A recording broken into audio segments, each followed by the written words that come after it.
Halo pemirsa, selamat datang di AKL News Channel. Pada kesempatan kali ini, kami menyajikan analis laporan keuangan konsolidasian PT Wijaya Karya Persero Tbk atau disebut dengan WIKA. Dalam laporan ini, kami menyorot struktur grup, goodwill, kepentingan pengendali, transaksi pihak berelasi, perubahan kepemilikan, serta insight utama yang perlu diketahui investor dan pemangku kepentingan. Mari kita mulai. Baik pemirsa, PT Wijaya Karya Persero Tbk adalah BUMN konstruksi yang memiliki struktur grup luas dan terdiversifikasi. Dari grafik yang kami tampilkan, WIKA mengendalikan sejumlah anak usaha utama, yaitu WIKA Bangunan Gedung Tbk, kepemilikan dengan 69,30%, fokus konstruksi gedung dan properti. Terus WIKA Industri dan Konstruksi, kepemilikan 98,57%, konstruksi industri dan manufaktur. WIKA Rekayasa Konstruksi, WIKA Rekon, kepemilikan 97,98%, Engineering ME dan Industrial Plan. WIKA Realty, kepemilikan 72,51%, pengembangan properti. WIKA Bitumen, kepemilikan 99%, produksi dan pengelolaan aspal. WIKA Serang, penimbang serpan, kepemilikan 82,98%, proyek jalan tol Serang Panimbang. WIKA Tirtajaya Jatiluhur WTJJ, kepemilikan 80%, spam regional Jatiluhur, skema KPBU. WIKA Industri Engineering, kepemilikan 60%, energi terbarukan dan pabrikasi energi. Dominasi kepemilikan mayoritas menunjukkan WIKA memiliki kendali operasional dan strategis atas anak-anak usahanya, memungkinkan sinergi internal untuk menyelesaikan proyek berskala nasional. Pemirsa, kita beralih ke informasi mengenai goodwill, yaitu nilai lebih yang muncul saat perusahaan melakukan akuisisi.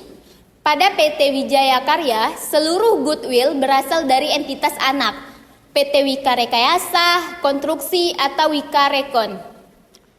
Dalam laporan keuangan konsolidasian tahun 2021 hingga 2023, tercatat bahwa harga perolehan akuisisi mencapai Rp 21,39 miliar. Sementara itu, nilai aset neto WIKA Rekon saat akuisisi berada di angka 8,83 miliar. Selisih keduanya membentuk goodwill bruto sebesar Rp 12,56 miliar. Dari jumlah tersebut, WIKA telah membukukan penurunan nilai atau impairment sebesar Rp 7,71 miliar. Sehingga goodwill neto yang masih tercatat hingga 2023 adalah sebesar Rp 4,84 miliar. Menariknya, seluruh angka ini konsisten selama 3 tahun terakhir. Manajemen menyampaikan bahwa impairment sebelumnya dianggap sudah memadai, sehingga pada 2023 tidak diperlukan penyesuaian tambahan. Hal ini menunjukkan bahwa WIKA masih melihat potensi manfaat ekonomi dari investasi pada WIKA Rekon. Pemirsa, sekarang kita masuk ke pembahasan mengenai NCI atau Non-Controlling Interest, yaitu bagian ekuitas yang dimiliki oleh pemegang saham minoritas pada perusahaan WIKA. Pada tahun 2023, NCI terbesar berasal dari 2 entitas utama, yaitu WIKA Beton dengan nilai sekitar Rp1,38 miliar dan WIKA Realty sebesar Rp1,27 miliar. Jika kita melihat trennya, total NCI WIKA mengalami perubahan dari tahun ke tahun, yaitu Rp4,38 miliar pada 2021, naik sedikit menjadi Rp4,52 miliar pada 2022, lalu menurun cukup signifikan menjadi Rp3,82 miliar pada 2023. Penurunan ini terutama disebabkan oleh rugi bersih yang dialami beberapa anak perusahaan yang memiliki pemegang saham minoritas, ditambah dengan adanya pembayaran dividen yang mengurangi ekuitas mereka. Secara keseluruhan, Kondisi ini menunjukkan bahwa beberapa entitas anak sedang berada dalam tekanan finansial, dan hal ini menjadi aspek yang perlu diperhatikan oleh manajemen maupun investor. Pemirsa, kita masuk ke segmen related party atau transaksi dengan pihak-pihak berelasi. Pertama, terkait penjualan dan pembelian antar entitas grup. Wika melakukan pembelian grup pracetak dari Wika Beton, menerima jasa konstruksi dan ME dari Wika Rekon, serta pekerjaan finishing dan gedung dari Wika Gedung. Semua ini merupakan bagian dari sinergi operasional grup Wika.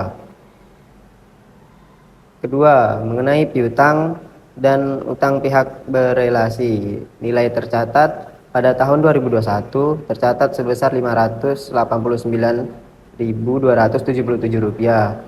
Tahun 2022 tercatat Rp1.199.475. Tahun 2023 tercatat sebesar Rp1.594.510. Kenaikan ini menunjukkan peningkatan aktivitas antar entitas seperti pendanaan jangka pendek dan tagihan proyek yang masih berjalan.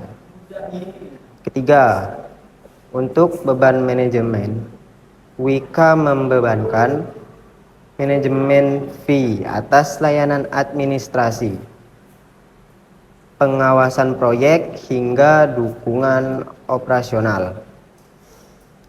Tidak ada pembayaran royalti material yang dilaporkan.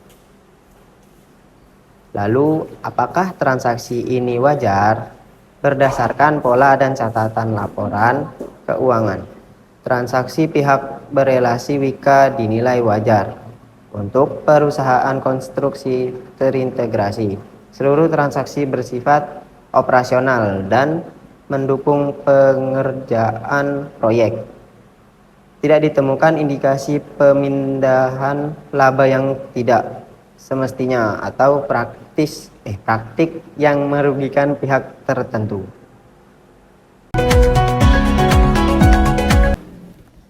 Pemirsa, berikut laporan terkait perubahan kepemilikan di tubuh PT Wijaya Karya.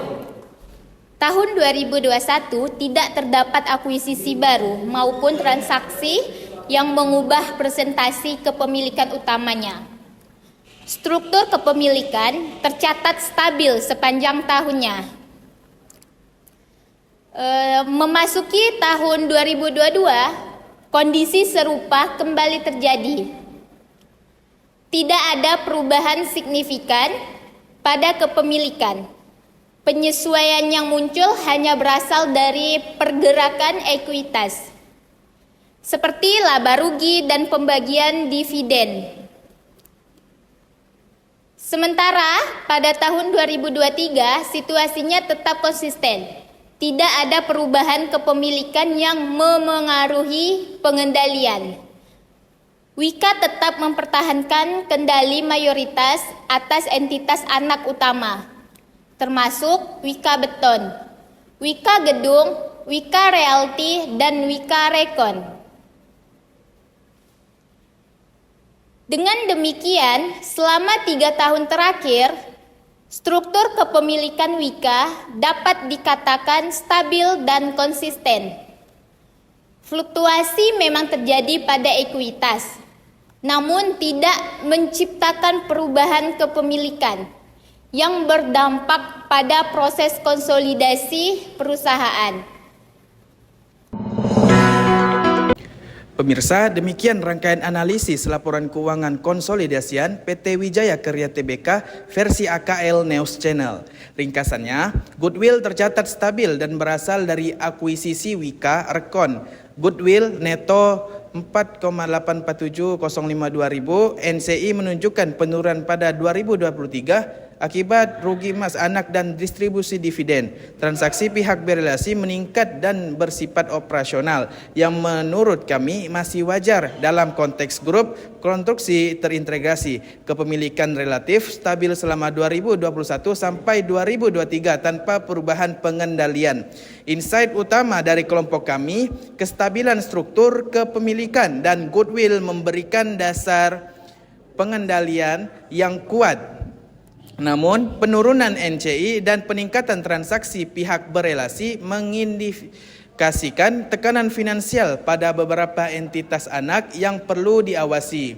Saya Muhammad Rian Hidayatullah, mewakili tim AKL News Channel, mengucapkan terima kasih atas perhatian Anda. Sampai jumpa pada liputan berikutnya. Selamat sore pemirsa.